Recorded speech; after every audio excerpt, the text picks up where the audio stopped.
Eh, Nos quedamos en la página número 2, donde dice la asombrosa brecha de 2000 años.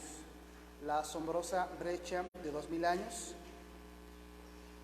Dice, Dios nos ha dado la más clara y completa cronología profética en la profecía de las 70 semanas del libro de Daniel. Ahorita vamos a ir al libro de Daniel, capítulo 9, versículos 24 al 27. Estas 70 semanas comprenden 490 años de historia judía.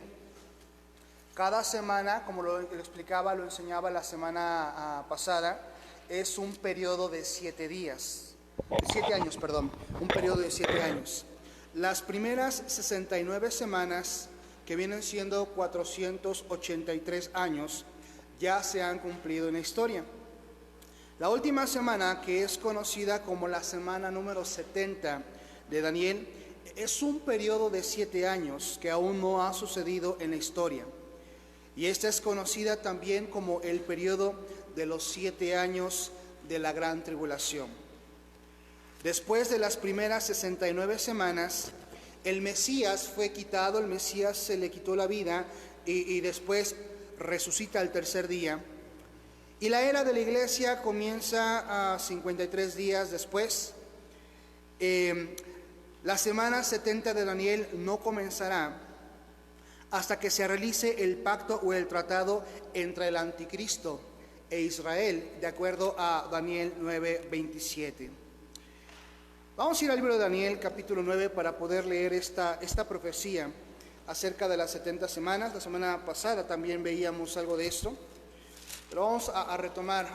Recuerden, hermanos, que estamos estudiando el tema si la iglesia ha de pasar o no por la tribulación y qué es lo que la Biblia enseña con respecto al rapto, que es un evento profético que está por acontecer. Antes de ello vamos a inclinar nuestro rostro, vamos a orar, vamos a pedir la bendición de nuestro Dios. Amado Señor y Padre Celestial, bendito Dios, te damos gracias, Señor, en esta mañana por la oportunidad que nos das de poder vivir. Gracias, Señor, porque has sido bueno con nosotros en gran manera. Gracias por tus maravillas, gracias por tu fidelidad, tu misericordia y tu amor. Bendito sea tu nombre, bendito seas por toda la eternidad. Adoramos tu nombre y Señor, gracias porque nos has dado la vida, gracias porque nos has permitido tener la salvación de nuestra alma. En esta mañana rogamos de tu bendición, rogamos de tu presencia, de tu ayuda para ese tiempo de enseñanza. Sé tú con nosotros y Padre bendito, pues imploramos de tu favor, de tu presencia, de tu gracia. Gracias, Padre bendito, por darnos la oportunidad de estar reunidos en tu casa.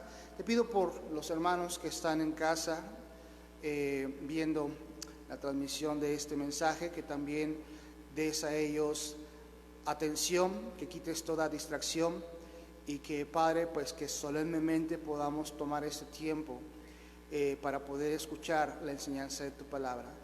Gracias porque eres bueno con nosotros. Pedimos de tu bendición y todo esto te agradecemos en Cristo Jesús, Señor nuestro. Amén. El libro de Daniel, capítulo número 9, verso número 24. Dice la Biblia: 70 semanas están determinadas sobre tu pueblo y sobre tu santa ciudad, para terminar la prevaricación y poner fin al pecado, y expiar la iniquidad para traer la justicia perdurable, y sellar la visión y la profecía, y ungir al santo de los santos. Sabe pues y entiende que desde la salida de la orden para restaurar y edificar a Jerusalén hasta el Mesías, príncipe, habrá 7 semanas, y 62 semanas se volverá a edificar la plaza y el muro en tiempos angustiosos. Y después de las 62 semanas se quitará la vida al Mesías, mas no por sí, y el pueblo de un príncipe que ha de venir destruirá la ciudad, y el santuario y su fin será con inundación, y hasta el fin de la guerra durarán las devastaciones. Hasta aquí, hermanos, esto ya fue cumplido. La vida del Mesías fue quitada, Él ya fue crucificado, Él ya resucitó. En ese momento para el reloj de Dios.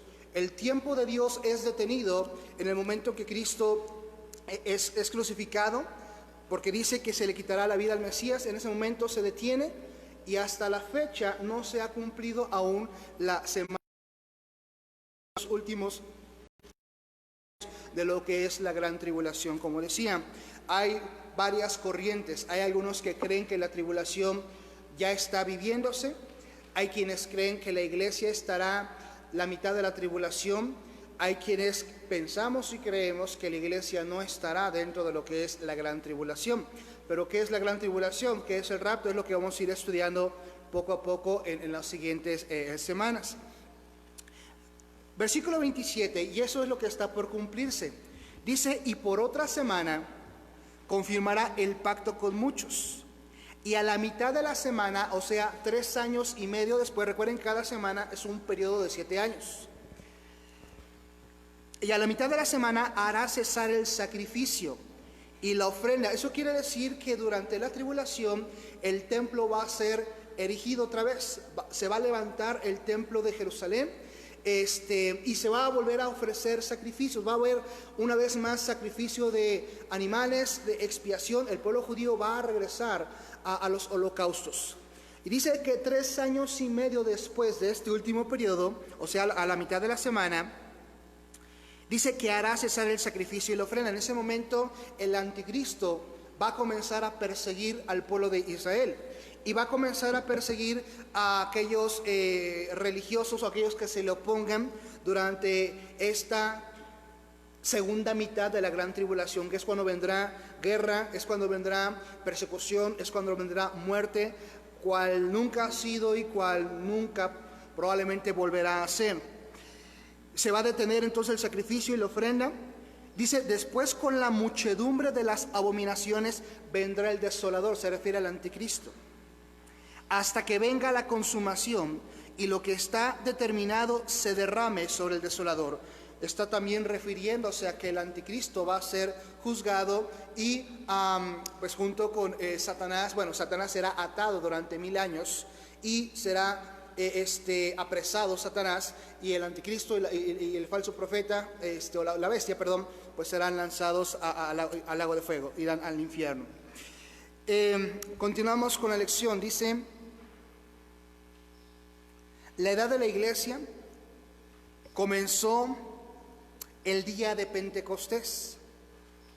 En Hechos capítulo número 2, de modo que la edad de la iglesia ha durado casi 2000 años. ¿Cómo podemos explicar esta asombrosa brecha entre la semana 69 y la semana 70? Dice aquí, es como si el reloj de Dios para Israel se hubiese detenido, esperando que vuelva a funcionar en algún tiempo futuro. ¿Qué ha estado haciendo Dios mientras tanto? ¿Qué ha estado haciendo Dios mientras tanto? Durante estos 2000 años, Dios ha estado haciendo, número 1, está construyendo su iglesia. Y vamos a ir viendo estos textos poco a poco. Número 2, está tomando de los gentiles pueblo para su nombre. Número 3, está haciendo entrar la plenitud de los gentiles. Número 4, ubicando a los creyentes dentro de un organismo vivo. Número 5, preparando una vitrina que mostrará eternamente su gracia. Número 6, manifestándose por medio de su cuerpo que está en la tierra. Bien, vamos a ver cada uno de estos versículos a continuación para poder corroborar lo que Dios está haciendo a través de su pueblo. Número 1, está construyendo su iglesia. Vamos a Hechos 2:47. Es cuando se manifiesta el Espíritu Santo por primera vez y vemos que multitudes son salvos. Hechos 2:47 dice así la palabra de Dios: alabando a Dios y teniendo favor con todo el pueblo, y el Señor añadía cada día a la iglesia los que habían de ser salvos. Primera a los Corintios 3:6-9 dice así. Primera carta a los Corintios, capítulo 3, versículo 6: yo planté, Apolos regó, pero el crecimiento lo ha dado Dios. Así que ni el que planta es algo, ni el que riega, sino Dios que da el crecimiento. Versículo 8: y el que planta y el que riega son una misma cosa, aunque cada uno recibirá su recompensa conforme a su labor, porque nosotros somos colaboradores de Dios, y vosotros sois labranza de Dios, edificio de Dios. Capítulo 12, versículo 18 de 1 Corintios: mas ahora Dios ha colocado los miembros, cada uno de ellos, en el cuerpo como Él quiso. Efesios 2, 21 y 22. Efesios capítulo 2, versículo 21 y 22. Dice la palabra de Dios: en quien todo el edificio, bien coordinado, va creciendo para ser un templo santo en el Señor, en quien vosotros también sois juntamente edificados para morada de Dios en el Espíritu. Cada uno de estos textos, hermanos, vemos y entendemos que Dios está trabajando con su iglesia, está construyendo, está edificando su iglesia. En ese caso está trayendo edificación a nosotros los creyentes que estamos en la tierra. También sigue ganando almas, sigue trayendo gente a sus pies, tomando de los gentiles pueblo para su nombre. Dice, bueno, aquí son dos capítulos, Hechos 15, déjame ver si es Hechos 15, 14 o son capítulo 15. Hechos 15, sí, es versículo 14. Hechos capítulo 15, versículo número 14, dice la Biblia: Simón ha contado cómo Dios visitó por primera vez a los gentiles para tomar de ellos pueblo para su nombre. En esos momentos Dios está tomando pueblo para su nombre, está salvando almas, está trayendo a sus pies más y más personas. Número 3, está haciendo entrar la plenitud de los gentiles. Romanos 11:25. Está haciendo entrar la plenitud de los gentiles. Romanos capítulo número 11, verso número 25. Dice la palabra de Dios: porque no quiero, hermanos, que ignoréis este misterio, para que no seáis arrogantes en cuanto a vosotros mismos, que ha acontecido a Israel endurecimiento en parte, hasta que haya entrado la plenitud de los gentiles. Está haciendo entrar la plenitud de los gentiles.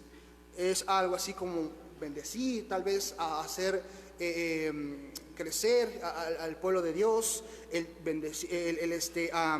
dar mayor gracia, el seguir trabajando con nosotros, el seguir salvando almas. Dios está en cierta forma trabajando con nosotros los gentiles que ahora somos salvos.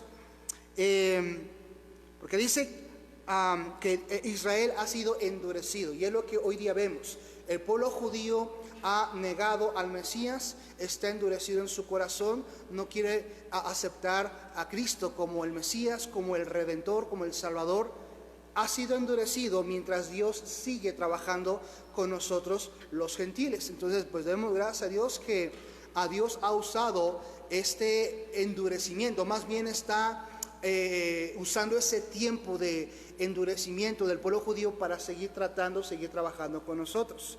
Quiero pensar que si el pueblo judío fuese abierto a la voz de Dios y entrase a la gracia de Dios, pues Dios ya no seguiría trabajando más con nosotros los gentiles, porque su pueblo amado estaría en cierta manera haciendo caso, porque dice la Biblia que por el endurecimiento del pueblo judío, Dios tuvo a bien de mirar a los gentiles, nosotros.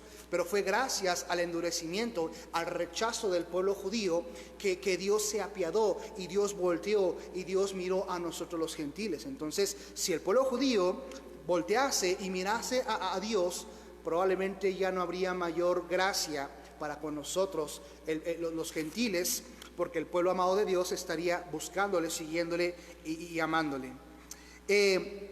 Número 4, está ubicando a los creyentes dentro de un organismo vivo, o sea, está colocándonos en iglesias, está añadiéndonos a cuerpos de Cristo que son la iglesia para crecer. 1 Corintios 12:13.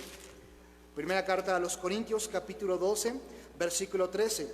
Porque por un solo espíritu fuimos todos bautizados en un cuerpo, sean judíos o griegos, sean esclavos o libres, y a todos se nos dio a beber de un mismo espíritu. Dice al principio, por un espíritu fuimos todos bautizados en un cuerpo. Hemos sido colocados en una iglesia. Hemos sido establecidos en algún lugar para poder crecer, como en este caso, en esta iglesia, donde Dios nos ha puesto, Dios nos ha colocado para poder crecer y para poder servir. Número 5, está preparando una vitrina que mostrará eternamente su gracia. Efesios 2:7. Libro de Efesios, capítulo número 2, versículo número 7. Dice, para mostrar en los siglos venideros las abundantes riquezas de su gracia, en su bondad para con nosotros en Cristo Jesús. Dice, para mostrar en los siglos venideros las abundantes riquezas de su gracia. Como dice, está preparando una vitrina, está preparando una serie de bendiciones, recompensa que Él ha de traer a cada uno de nosotros, a través de su gracia para con nosotros en Cristo Jesús. Dice el versículo número 6, el número 6, está manifestándose por medio de su cuerpo que está en la tierra. Primera Timoteo 3:15 al 16. Primera Timoteo 3:15 al 16. Para que si tardo, sepas cómo debes conducirte en la casa de Dios, que es la iglesia del Dios viviente, columna y baluarte de la verdad. E indiscutiblemente grande es el misterio de la piedad. Dios fue manifestado en carne, justificado en el Espíritu, visto de los ángeles, predicado a los gentiles, creído en el mundo, recibido arriba en gloria. Dice, indiscutiblemente grande es el misterio de la piedad. Él está manifestándose por medio de nosotros en la tierra. Él está dándose a conocer a los gentiles, a los inconversos. Está dándose a conocer a aquellos que aún no le conocen, que no han venido a sus pies. Está obrando a través de nosotros, el pueblo cristiano, para tener misericordia y para poder salvar las almas y para que Él sea glorificado, sea honrado y sea seguido. Tal como la iglesia tuvo un repentino comienzo después del término de la semana 69, con la venida del Espíritu Santo el día de Pentecostés, así también podemos esperar que la iglesia sea removida abruptamente poco antes del comienzo de la semana 70. El modelo pretribulacional armoniza perfectamente con la profecía de las 70 semanas de Daniel, reconociendo al mismo tiempo la parentética y misteriosa naturaleza de la edad de la iglesia. Misteriosa en el sentido de que no había sido revelada en el Antiguo Testamento. Dice, creo que el libro de Efesios, que a Dios a través de la iglesia va a dar a conocer, o ha dado a conocer, su multiforme sabiduría, sus profundas misterios y todo lo que había sido oculto en tiempos antiguos para nuestros antepasados habría de ser manifestado y mostrado en este periodo de gracia, en ese periodo de la iglesia, a través de su iglesia, a través de sus profetas, en este caso del Nuevo Testamento. Y la gente en la antigüedad no tenía idea, no tenía conocimiento de todo esto, puesto que Dios no se los había manifestado. No había hablado sobre lo que habría de acontecer en cuanto a ese tema. Por ejemplo, en Zacarías viene una profecía. Hay profecías que hablan de la primera y la segunda venida de Cristo y están juntas esas profecías. Y yo pienso que la gente en la antigüedad se podría llegar a confundirse porque no podría discernir a lo mejor o entender que hay profecías que se refieren a la primera venida y hay profecías que se refieren a la segunda venida de Cristo. ¿Cómo lo entendemos? Porque las profecías de su primera venida hablan de su sacrificio, hablan de su muerte, hablan de su sufrimiento. Y las profecías de su segunda venida hablan del juicio con el que vendrá a regir, sobre que se sentará sobre el monte de los olivos y regirá con vara de hierro y traerá justicia. Porque recordemos que en su primera venida Cristo vino como Salvador, en su segunda venida vendrá como juez a traer juicio a las naciones. Entonces, muchos de esos asuntos revelados en el Antiguo Testamento, la gente no podría tal vez entenderlo, por eso que no tenía un panorama más amplio de lo que habría de acontecer. Hoy día, por la gracia de Dios, nosotros tenemos ese privilegio de tener un panorama más amplio, podemos tener una perspectiva mayor acerca de lo que ha de acontecer. Ponía el ejemplo en alguna ocasión, es como si pasara un desfile enfrente de tu casa y tú comienzas a ver ese desfile arriba de 4 o 5 escalones y alcanzas nada más a ver los que vienen inmediatamente después del el carro alegórico que está pasando. Pero si tú te subes a la azotea de tu casa, te subes a un segundo o tercer piso, ya puedes ver más hacia allá, más hacia lo profundo de lo que ha de venir, y puedes mirar hacia lo que ya pasó. Tienes una mayor perspectiva de la situación porque tienes un panorama más amplio. Es lo que a nosotros nos ha acontecido. Tenemos un panorama más amplio, tenemos mayor profecía y tenemos acontecimientos que ya se han manifestado, como las 69 primeras semanas, y ahora pues queda la última semana, que es la semana 70 de aquí de Daniel capítulo 9 versículo 20 a 27. Dice, y bueno, aquí en nuestras lecciones dice, aquí está el modelo pretribulacional de la profecía de la semana 70 de Daniel 9 en relación a la edad de la iglesia. En relación a la edad de la iglesia. Dice, note que la edad de la iglesia es completamente distinta de la semana 70 de Daniel. La edad de la iglesia se encuentra en la brecha entre la semana 69 y la semana número 70. Y bueno, aquí tenemos, hermanos, en la lección un pequeño diagrama de lo que es la semana 69 de Daniel. Tenemos el sacrificio de Cristo, después comienza la edad de la iglesia. Después está la rayita hacia arriba indicando que la iglesia será arrebatada, será raptada en el cielo, y durante ese periodo donde la iglesia estaremos en el cielo celebrando principalmente lo que es las bodas del Cordero y el tribunal de Cristo, vendrá la semana o se cumplirá la semana 70 de Daniel, que son los 7 años de la gran tribulación. Esos 7 años está dividido en 2 periodos, es prácticamente un periodo de paz y un periodo de persecución y de violencia. El periodo de paz es cuando el anticristo se manifestará como ese líder amoroso, ese buen hombre que ha de traer paz y armonía, y que ha de unir a las naciones, y que ha de traer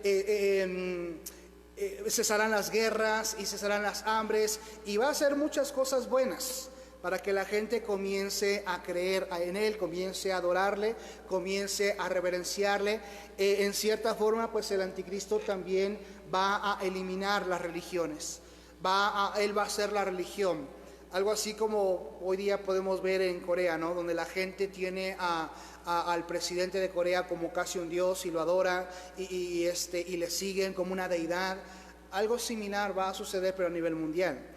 Después de esos 3 años y medio, el anticristo va a comenzar a sacar su verdadera cara y va a comenzar en ese segundo periodo de la tribulación a perseguir al pueblo de Israel. Dice que va a romper el pacto. Él va a hacer un pacto con Israel.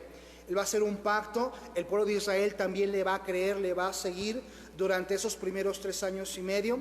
Terminando ese periodo, se romperá el pacto y comenzará a perseguir al pueblo de Israel. Comenzará a perseguir a un gente religiosa Y vamos a ver también si durante ese periodo habrá cristianos. Aquí en la tierra lo vamos a estar estudiando también, de acuerdo a la Biblia, nos vamos a adelantar eso. Entonces, este es el diagrama en el que nosotros como creyentes creemos y os seguimos. Tenemos también un punto de vista pretribulacional. Punto de vista pretribulacional. Dice, aquí está el modelo, el que acabamos de ver, es el punto de vista pretribulacional, que es el que creemos. Continuamos, dice, aquí está el modelo post-tribulacional de la profecía de la semana 70 de Daniel capítulo número 9 y su relación con la edad de la iglesia. Note que este modelo tiene a la iglesia en la tierra durante la semana 70 de Daniel, que son los 7 años del periodo de la tribulación. Ahora tenemos aquí a continuación el modelo post-tribulacional. ¿Cuál es el modelo post-tribulacional? Bueno, pues tenemos la semana número 69 de Daniel. Después de la semana 69 tenemos el sacrificio del Mesías, el sacrificio de Cristo. Después la edad de la iglesia. Y durante ese periodo de la iglesia ellos creen que se suscitará la semana 70. O sea que nosotros como iglesia viviremos el periodo de la gran tribulación. Que nosotros como iglesia pasaremos por ese periodo de persecución, de muerte, de agonía, de asesinato, de amenazas. Ese es el periodo post-tribulacional que algunos afirman, que algunos predican, que algunos creen. Nosotros no estamos de acuerdo con este periodo post-tribulacional donde la iglesia va a vivir ese periodo de sufrimiento. Dice, aquí tenemos el punto de vista pre-ira de la profecía de la semana 70 de Daniel capítulo 9 y su relación con la edad de la iglesia. Note que este modelo es muy similar al modelo post-tribulacional, que es el que nosotros creemos. La única diferencia está en que la iglesia está en la tierra durante 3/4 partes de la tribulación y no durante toda ella. Eso es lo que se piensa con respecto a este periodo post-tribulacional. Va a estar casi toda la gran tribulación viviendo la iglesia. Tenemos finalmente el punto de vista pre-ira. Aquí tenemos, dice, de acuerdo al diagrama, tenemos la semana 69 de Daniel, tenemos el sacrificio de Cristo, después comienza la edad de la iglesia y después viene la semana 70 de Daniel. La semana 70 de Daniel, donde es aquí donde serían los primeros 3/4, estaba confundiéndolo con el post-tribulacional. Es aquí donde 3/4 partes de la gran tribulación lo va a sufrir la iglesia. No toda la gran tribulación, pero sí 3/4 partes. Dice aquí, ¿cuál modelo, es el que mejor se ajusta a los datos? ¿Cuál modelo explica mejor la brecha de los 2000 años? ¿Cuál es el modelo que distingue mejor las dispensaciones? ¿Qué son dispensaciones? Son periodos de tiempo. Una dispensación es un periodo de tiempo que ha sido clasificado para poder identificar ciertas edades de la humanidad. Por ejemplo, tenemos la primera dispensación, que es el tiempo de la creación. El tiempo de Adán y Eva, son los primeros 7 días cuando fue creado este mundo. Después viene la segunda dispensación, que es la edad del hombre. Me parece que la segunda dispensación comienza con Adán y Eva y, si bien recuerdo, termina con el diluvio, con la destrucción de esa tierra por el diluvio. Después comienza la tercera dispensación durante el diluvio o el periodo patriarcal. O sea, son periodos de tiempo que el hombre ha hecho para dividir la historia de la humanidad de acuerdo a la Biblia. Ahorita se piensa, de acuerdo a algunos estudiosos, que nos encontramos en la sexta dispensación. La sexta dispensación es el periodo de la gracia, el periodo de la iglesia. Esta sexta dispensación comenzó cuando la iglesia nace, después del sacrificio de Cristo, después de su resurrección, es cuando nace el periodo de la sexta dispensación, y esta sexta dispensación finalizará cuando venga el rapto, cuando seamos arrebatados y comience la semana número 70 de Daniel. Al inicio de la gran tribulación se ha clasificado o se piensa que comenzará la séptima dispensación o el séptimo periodo de tiempo. Todavía hay otras, me parece, una o dos dispensaciones más que abarca lo que es el milenio y después la eternidad, que es los siglos de los siglos. Ahí estaría la última dispensación. Es algo que vamos a estudiar a través de algunos diagramas que voy a estarles mostrando a partir de la siguiente semana. Pero bueno, esas son las dispensaciones. Ahora, en la Biblia no encontramos esa dispensación de una manera clara, como que la Biblia dice, aquí comienza la primera dispensación, después la segunda. No lo encontramos así.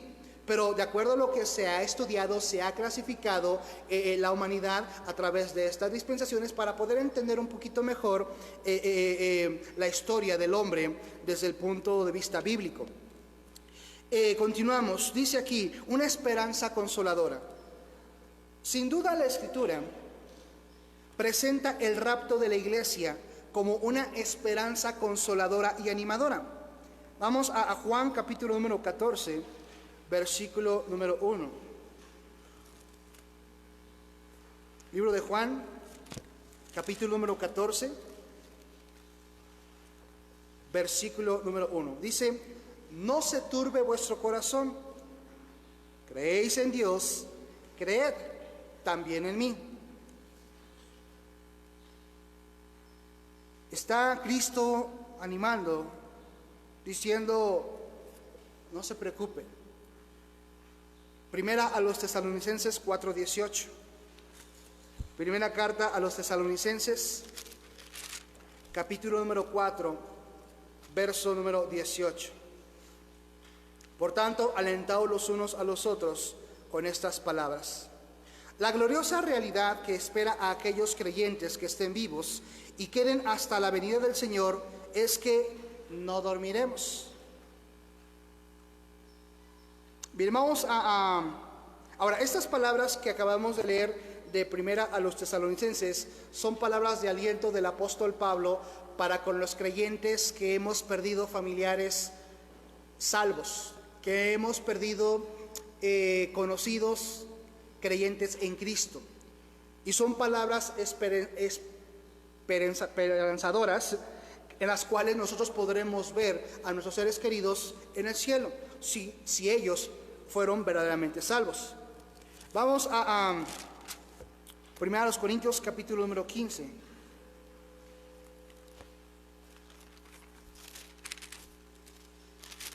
Primeros Corintios capítulo número 15, dice el verso 51. He aquí os digo un misterio, no todos dormiremos. Está hablando Pablo acerca de la muerte, no de dormir. Está hablando de dormir en Cristo o de morir. Para nosotros es una muerte, pero para Cristo estamos durmiendo. Dice, no todos dormiremos, pero todos seremos transformados.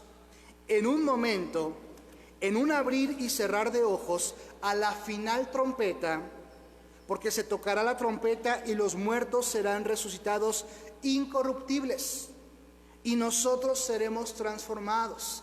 Ese texto, ese pasaje está diciéndonos, hermanos, que nosotros resucitaremos en incorrupción, o sea, nuestro cuerpo será transformado. Ya no estaremos en un cuerpo mortal, un cuerpo que se enferma, un cuerpo que se duele, un cuerpo que se angustia.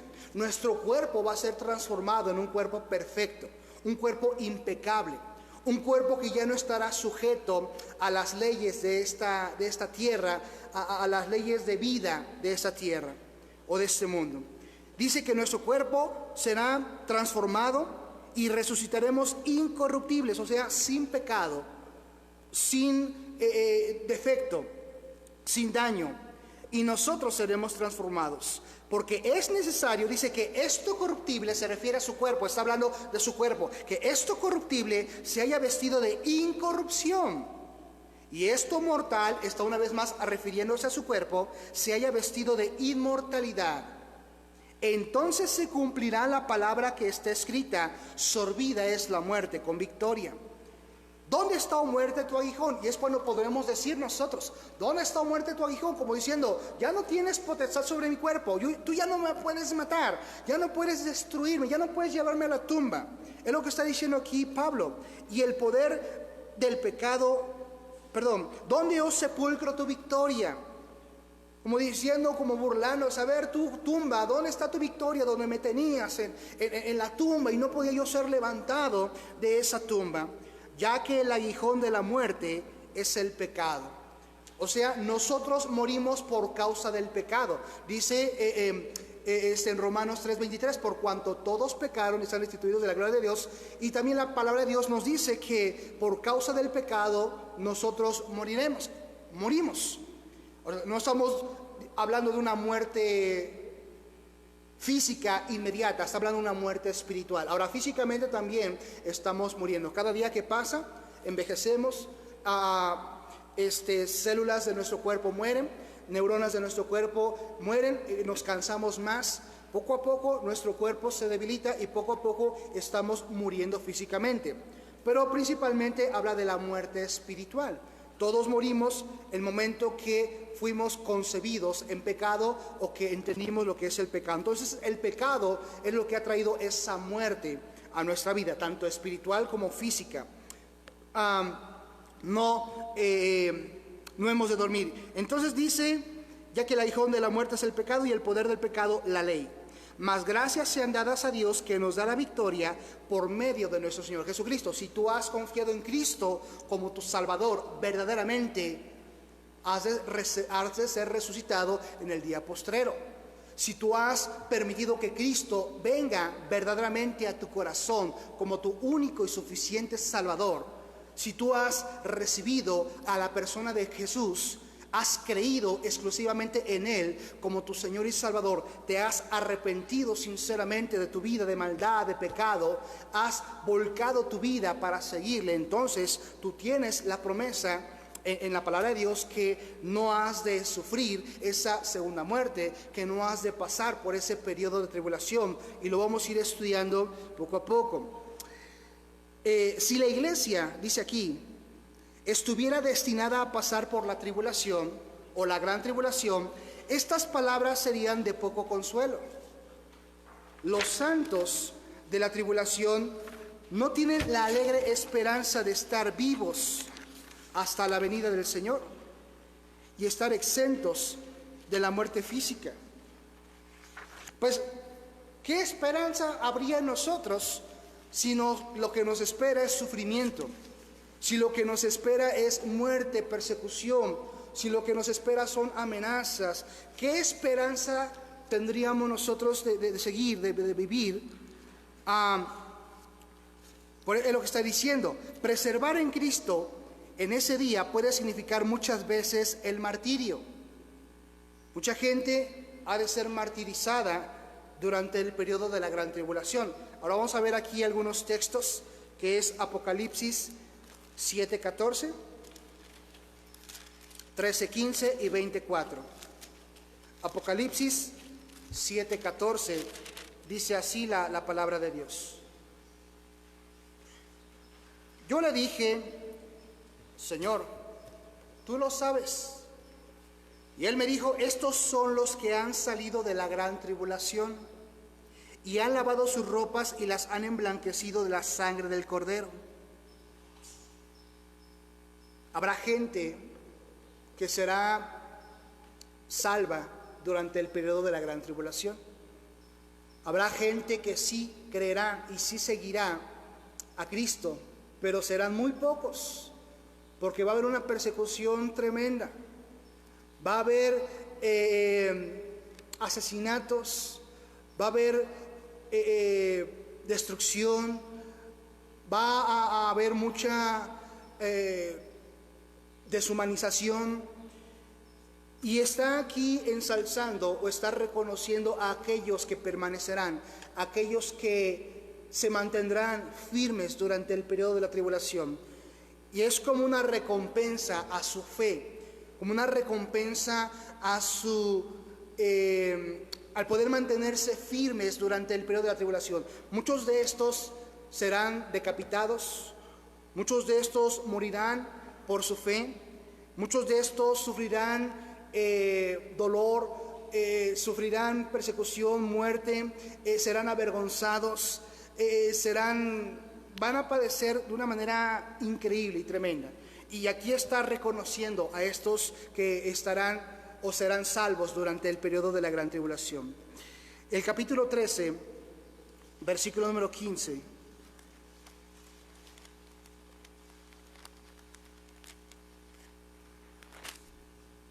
Dice así: y se le permitió infundir aliento a la imagen de la bestia, para que la imagen hablase e hiciese matar a todo el que no la adorase.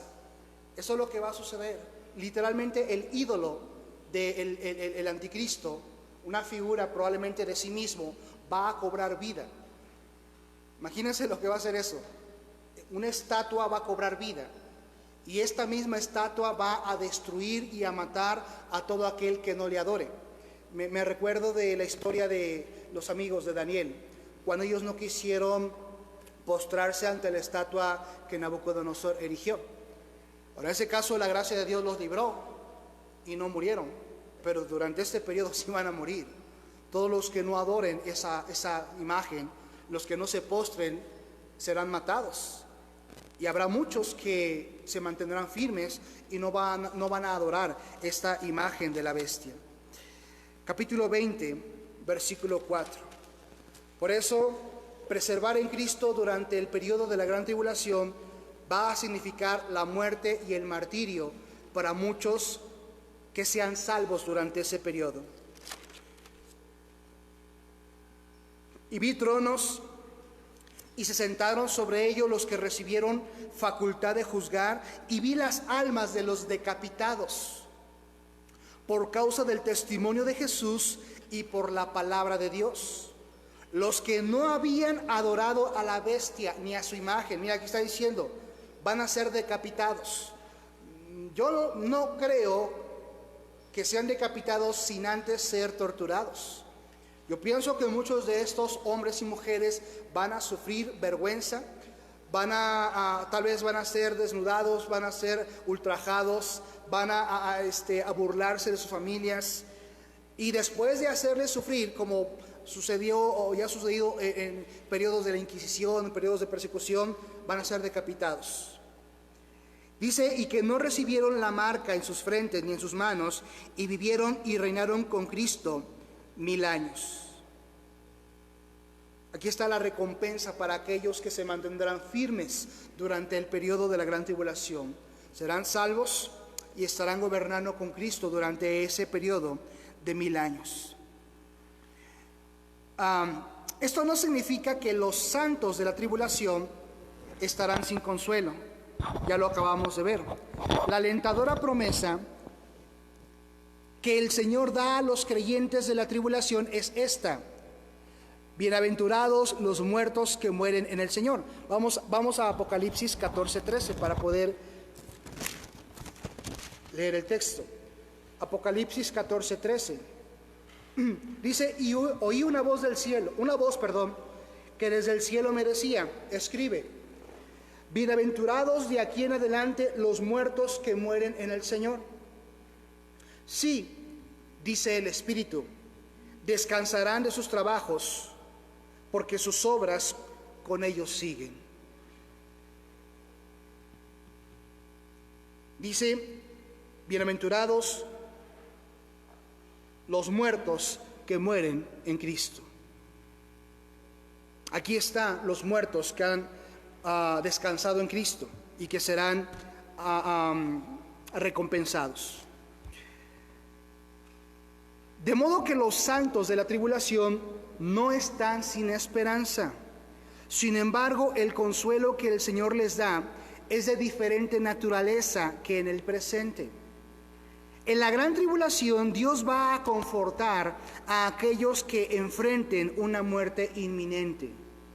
Ahora consuela a aquellos que esperan a un Salvador inminente. O sea, nuestro consuelo es, como dice en Primera Tesalonicenses, no todos dormiremos, pero todos seremos transformados. La consolación para aquellos que estén durante el periodo de la gran tribulación es que ellos estarán con Cristo durante los 1000 años, también recibirán vestiduras blancas. Es un consuelo para los que van a estar durante el periodo de la gran tribulación, no para nosotros, porque nosotros los que somos salvos, que no estaremos durante el periodo de la tribulación, seremos arrebatados. Y ya no nos corresponderá estar aquí en la tierra durante ese tiempo de la gran tribulación.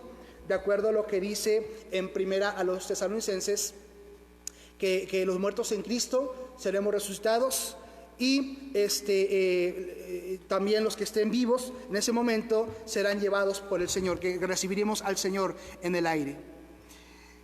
Entonces debemos de animarnos unos a otros con estas palabras. Terminamos leyendo una vez más Primera a los Tesalonicenses.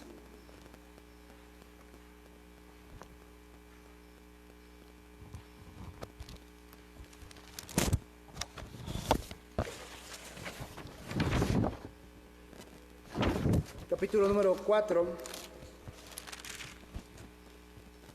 versículo 13. Tampoco queremos, hermanos, que ignoréis acerca de los que duermen, para que no os entristezcáis como los otros que no tienen esperanza. Porque si creemos que Jesús murió y resucitó, así también traerá Dios con Jesús a los que durmieron en él. Por lo cual os decimos esto en palabra del Señor, que nosotros que vivimos, que habremos quedado hasta la venida del Señor, no precederemos a los que durmieron, porque el Señor mismo, con voz de mando, con voz de arcángel, con trompeta de Dios, descenderá del cielo, y los muertos en Cristo resucitarán primero. Luego nosotros los que vivimos, los que hayamos quedado, seremos arrebatados juntamente con ellos en las nubes, para recibir al Señor en el aire, y así estaremos siempre con el Señor. Esto es lo que hemos mencionado como el rapto. Aquí está explicado, y al final dice, por tanto, alentaos los unos a los otros con estas palabras.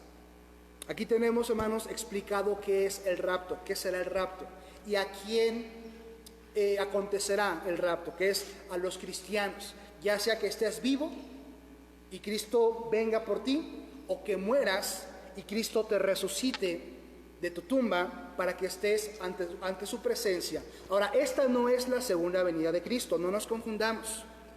En su segunda venida, la diferencia es que Cristo pondrá pie en la tierra. Dice la Biblia en Zacarías, me parece, que Él descenderá y pondrá sus pies en Jerusalén, en el monte de los Olivos, me parece. Él va a poner su pie, pero aquí en el rapto Cristo no va a poner sus pies en la tierra. Dice que recibiremos a Cristo en el aire. Él solamente se manifestará en el aire, y desde el aire dirá, levántate, y seremos levantados e iremos con Él. En el rapto solamente los cristianos le veremos. Es ahí donde va a haber un caos a nivel mundial. Imagínense, un cristiano que va manejando un Boeing 747 y es raptado. El avión se va a venir para abajo y va a haber una muerte tremenda. Un conductor de ferrocarril cristiano, salvo, que se ha raptado en ese momento. El ferrocarril se va a ir viento en popa y va a descarrilarse. Buques, barcos, empresas que sean controladas en ese momento por gente salva. Va a haber un caos a nivel mundial. Y es ahí donde va la gente a decir que nos raptaron los ovnis. Y créanme, el diablo está preparando todo eso para tener un discurso y decir qué es lo que sucedió con todos los que habremos desaparecido en ese momento. Y la segunda venida de Cristo es cuando Él pondrá pies en la tierra y todo ojo le verá. Y es cuando el pueblo judío será salvo en un solo día. Son dos distintos acontecimientos de la venida de Cristo, bueno, el rapto y la segunda venida de Cristo. Entonces no nos confundamos, lo vamos a ir estudiando conforme a la Biblia en las siguientes sesiones. No olviden la siguiente semana continuar con su lección, voy a estar enseñando algunos diagramas y bueno, vamos a terminar aquí, ya nos estamos pasando el tiempo. Vamos a orar. Bendito Dios y Padre Celestial, te damos gracias por esta tu palabra, gracias porque eres bueno con nosotros, gracias por tu amor y misericordia. Ayúdanos, Señor, a entender más profundamente este tema. Ayúdanos a entender lo que tu gracia nos ha manifestado a través de estas profecías de tu palabra. Permítenos tener tu paz, tu ayuda, tu presencia en nuestras vidas. Alabamos y glorificamos tu nombre por toda la eternidad. Y damos gracias porque eres bueno con nosotros. En Cristo Jesús, Señor nuestro, te lo pedimos y te damos gracias por todo. Amén.